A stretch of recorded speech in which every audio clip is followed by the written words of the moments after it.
Saturday, July 2nd, 2022, Maneco 64, home of alternative economics and contrarian views. So today we're going to look at who's really behind the cost of living crisis and what are the real reasons behind it. Before I start, I'd like to read a quote from Chinese philosopher Sun Tzu, and I think it's really an important quote, and it's very helpful, I would say. He said, "Know the enemy and know yourself. In 100 battles, you will never be in peril. When you're ignorant of the enemy but know yourself, your chances of winning or losing are equal. If ignorant of both your enemy and of yourself, you are certain in every battle to be in peril." So with all the reasons being given for the current cost of living crisis by presidents, by central bankers, especially in the West, the Putin inflation or COVID or the Ukraine war, I think it's more important than ever to know what's going on. What I want to do today is go back in time, back to 1987, and start from there to show you that the cost of living crisis really is a culmination of decades of policy and also market manipulation, of course. So I think the first or one of the first seeds of this crisis were sown in 1987. And why 1987? Well, that's when the Fed, under the leadership of Alan Greenspan, who had just taken over a few weeks before, bailed out the stock market. Some of you might have heard of the Black Monday stock market crash, October 19th, 1987. Yes, the Dow lost 508 points. Doesn't seem that much, but back then it was 22% in one day. So what that did is that led to intervention by Greenspan and the Fed. They injected $17 billion, which doesn't seem that much today, but back then it was a lot. So that was like the first kind of QE or quantitative easing. That represented more than 25% of bank reserves, that's 17 billion. And it also corresponded to about 7% of the nation's monetary base. And that led to a drop of 0.5% in the Fed funds rate. So that's where it all started, the Greenspan put. The other thing it did, and I think this is really important here for what's going on now and what's been going on since 1987. Well, this event led to the creation of the President's Working Group on Financial Markets on March 18th, 1988. This is known as the PTT, or the Plunge Protection Team. And it was put into law through an Executive Order 12631. And ever since then, this group, which represents the President, the Secretary of the Treasury, the Federal Reserve, the regulators like the SEC and the CFTC, is basically become a market manipulation club, I would say, for the one percenters.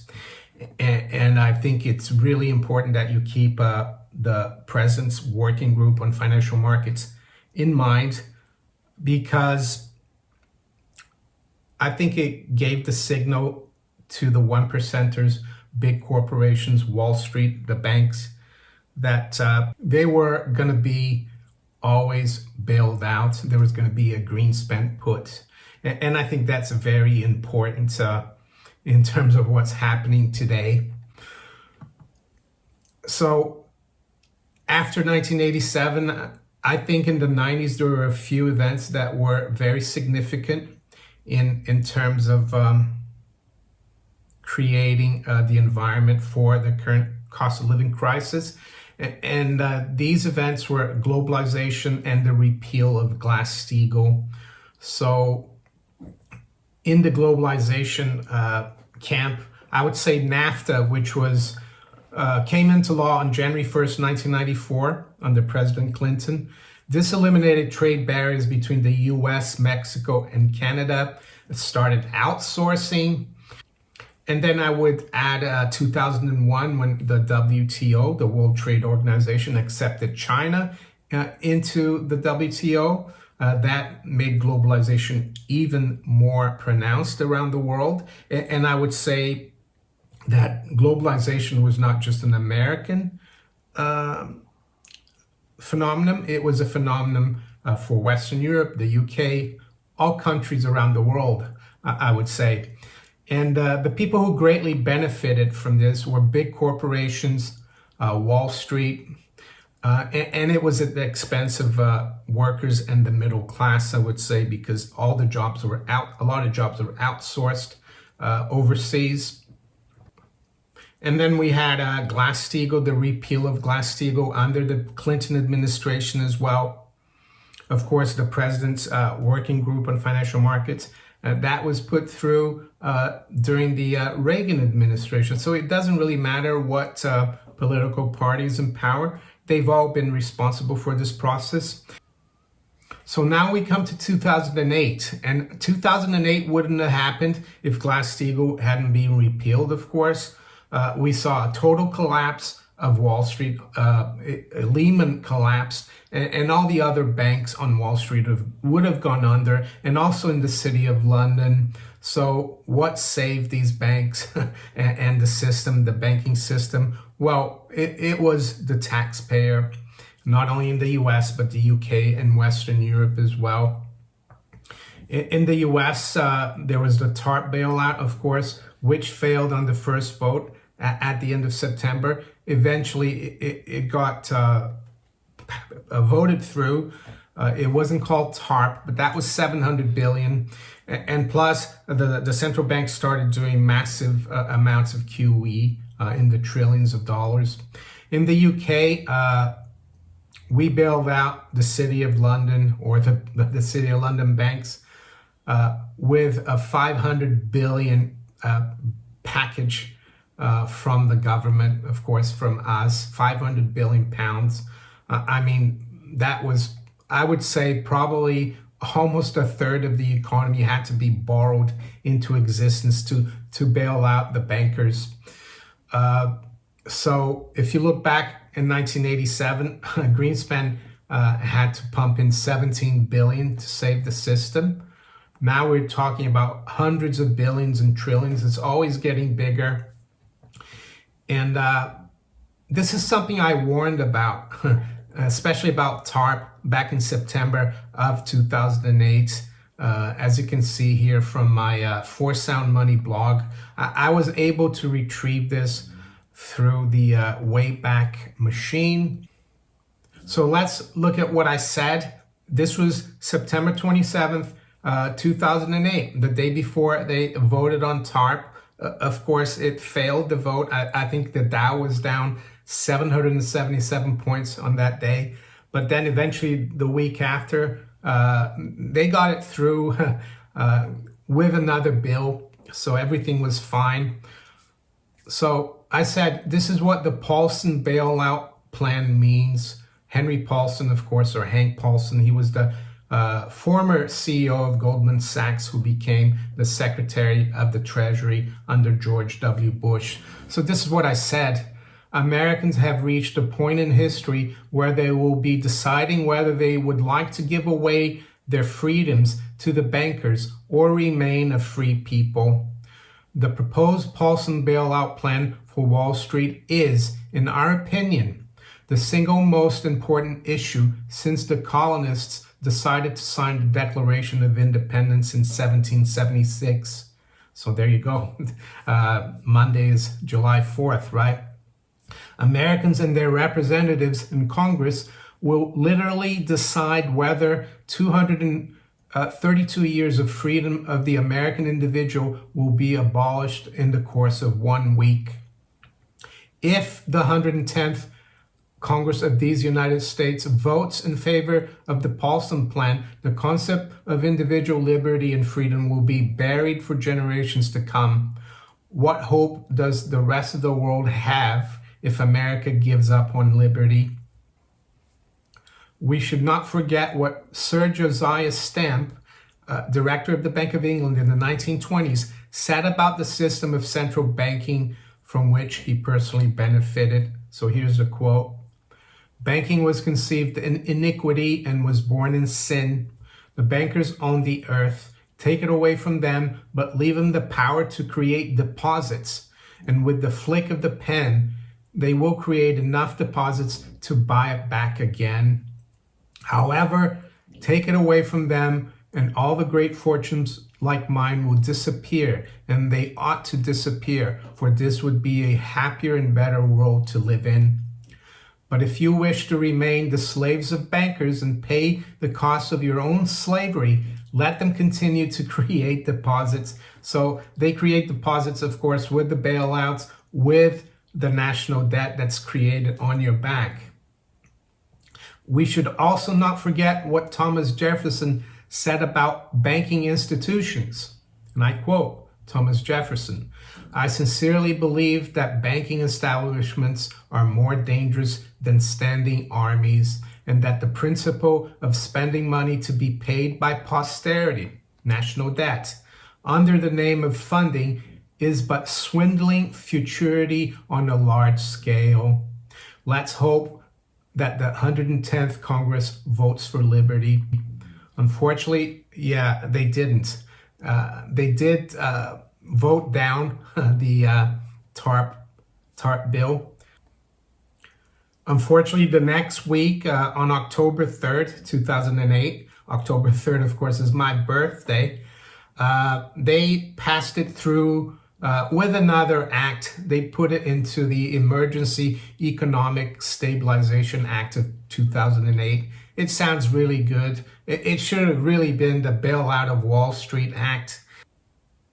And after TARP was voted down on September 28th, I think that was when Hank Paulson got on his knees and pleaded with Nancy Pelosi to get this through. And eventually they did, of course. So now we come to the banking crisis of 2019-2020. And you might be asking yourself, what are you talking about? Well, contrary to popular belief, the March 2020 collapse was not caused by COVID, but it was the culmination of the repo crisis that kicked off in September of 2019. The repo crisis meant the world's major banks, Wall Street, City of London, and Europe, the too big to fail, lost faith in each other as overnight rates for lending cash for collateral, usually treasuries, to each other shot up from around 2% to 10%. The Federal Reserve at the time was unwinding all the loose monetary policy that it had implemented since the '08 crisis, and it had to reverse all of that, or pivot, as we call it these days, from withdrawing all that liquidity it had added since 2008. And they started what they called not QE, right? So they started QE again. And it all culminated in March 2020, and it led to an unlimited creation of money and credit, or QE, from the Fed and other central banks. Just to give you an example, the Fed's balance sheet shot up from under 4 trillion in August 2019 to just under 9 trillion recently in April of 2022. Of course, the major beneficiaries, as they've been since 1987, Wall Street, the private equity groups, the hedge funds, the big corporations, and government as well, of course, because governments keep getting the cheap funding through the money printing, through the QE, debt monetization of central banks. Yes, central banks are supposedly independent, but they're far from being independent, of course. So my opinion is that COVID has been used as a cover to go into the last step of this wealth transfer that we've been seeing since the late 80s, from the general public to the 1%ers or the globalists. There was huge money printing, right? There were lockdowns. Governments around the world borrowed trillions to keep people locked in their homes. Governments shut down small business but allowed the big corporations and big business to keep running. The money supply, or M2, rose 25% in 1 year, and the world trading system was disrupted for good. And there were supply chain disruptions, shortages, and high commodity prices, of which we're still suffering from today. So this is what I think the cost of living crisis of 2022 really means. And I would say, I guess it is related to Klaus Schwab's World Economic Forum quote that you will own nothing and you'll be happy. And we're going to go through some numbers in a minute to show you that this is really happening. So yeah, I think it's a culmination of decades of transferring wealth from workers in the middle class in the West to Wall Street and big corporations. The Ukraine war is not the cause, but has just accentuated the problems. So I also think there will be another bailout for the 1%ers, or at least they'll try to engineer another bailout, and it could be very soon, in a matter of months, I think.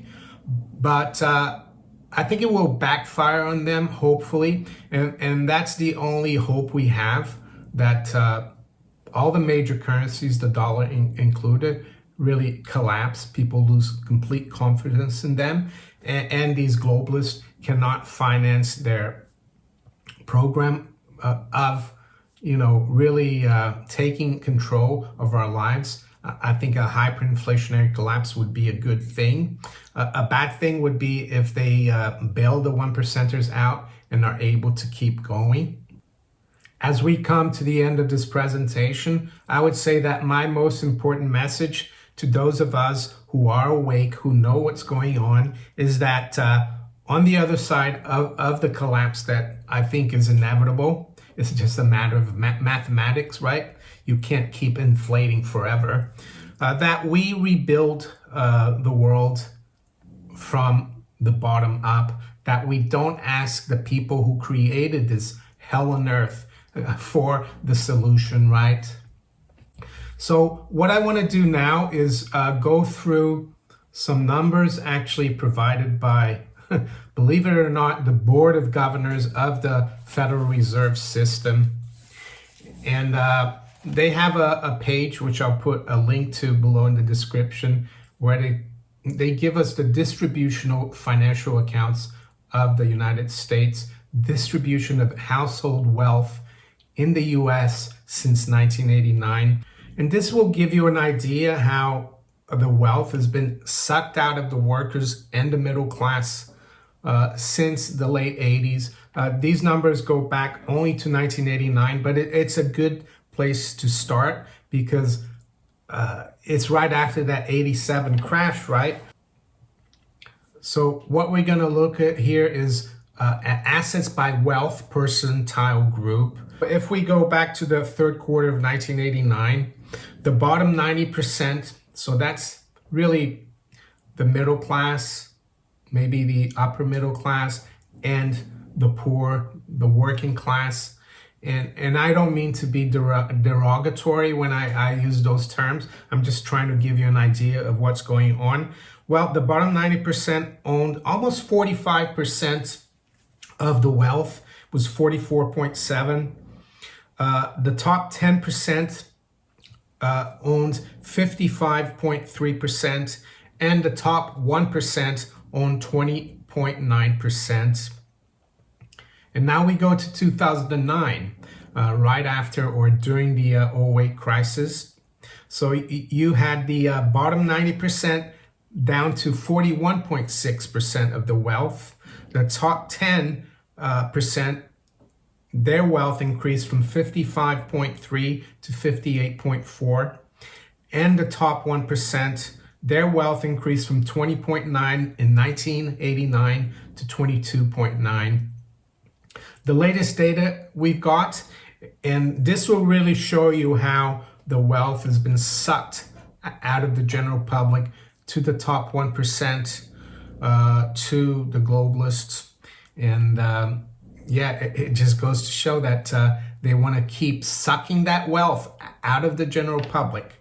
So the latest data show that the bottom 90% now are down to 35.8% of the wealth. So that's a drop of 20% since 1989. The top 10%, they're up to 64.3. That's up 16% from 1989. But the biggest winners, of course, and it corresponds to what I told you earlier, all the policy, like the working group on the president's working group on financial markets, Glass Steagall, the bailouts, right, for Wall Street. So now the top 1% has got 28.8% of the wealth. That's an increase of 38% since 1989. And I think they think that in the next crisis, which I think we're in the middle of, and it could be coming very soon, they think they can bail out the 1%ers again, and they're probably hoping that their proportion of the wealth goes up to something like 35%, and the bottom 90 move down to like 25 or 30%, so they will be in control. Hopefully, if we have a hyperinflationary collapse, everyone really will be wiped out, except those people, of course, who have some assets outside the system, some hard assets, as I've been telling you for many years, gold and silver, of course, included. So to finish off, I'd like to read a passage from this book, which I highly recommend, Atlas Shrugged by Ayn Rand. I recently bought this, but I read it like over 20 years ago in the late 90s, early 2000. I think I bought it in 1999 and finished it in 2000, because you can see how thick a book it is. It's a bit like War and Peace, and it really changed my way of thinking. But the main message behind the book, I think, is encapsulated in this passage here. So let's go through it. And this was written in 1957.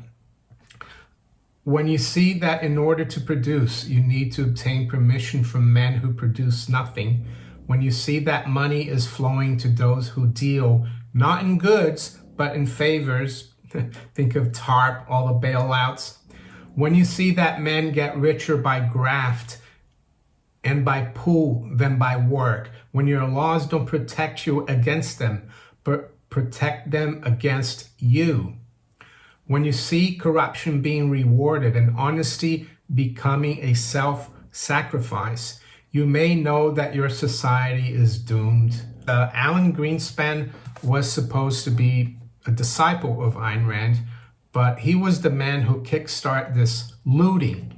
Ayn Rand calls the people, the 1%ers, the looters, right? And they're not the producers, they're extracting the wealth. So it's ironic, isn't it, that Alan Greenspan became a pawn for the looters, and he happened to be a disciple of Ayn Rand. Maybe he was like a double agent or controlled opposition, as you call it. So if you enjoyed this report or this video, make sure you hit the like button. Please share it far and wide. Think about subscribing to my channel if you haven't yet. And I wish all my viewers in North America a great holiday weekend. I know it was Canada Day the other day. And for Americans, I wish you all a great 4th of July. Just to let you know, I won't be doing my live stream this Sunday. And my Monday video will probably come a lot later in the day, because I'll be away on most of the day on Monday as well. So I wish everyone a great rest of the weekend. Take care. Bye.